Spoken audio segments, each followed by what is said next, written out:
கனடாவில் நிகழும் வன்முறை சம்பவங்களுக்கும் இந்தியாவுக்கும் எவ்வித தொடர்பும் இல்லை என கனடிய அரசாங்கம் தெரிவித்துள்ளது. கனடா பிரதமர் மார்க் கார்னி இன்று இந்தியாவுக்கு விஜயம் செய்ய உள்ள நிலையில் அந்த நாட்டு அரசாங்கம் இதனை கூறியுள்ளது.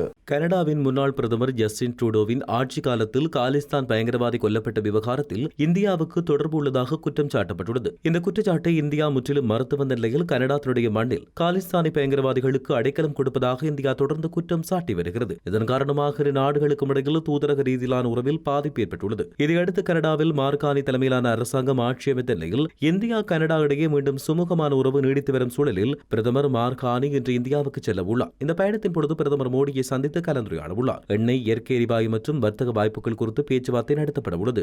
இந்த நிலையில் கனடாவில் நடந்த வன்முறை சம்பவங்களில் இந்தியாவுக்கு எந்தவித தொடர்பும் இல்லை என கனேடிய அரசாங்கத்தின் மூத்த அதிகாரிகள் தெரிவித்துள்ளனர். அதற்கமைய சம்பவங்கள் எதிர்காலத்தில் தொடராது என்றும் நம்புவதாகவும் தேசிய பாதுகாப்பு ஆலோசகர்களுக்கு இடையிலான பேச்சுவார்த்தைகள் உள்ளிட்ட இரு நாடுகளுக்கும் இடையில் மிகவும் வலுவான தூதரக தொடர்புகள் இருப்பதாகவும் அவர்கள் சுட்டிக்காட்டியுள்ளனர்.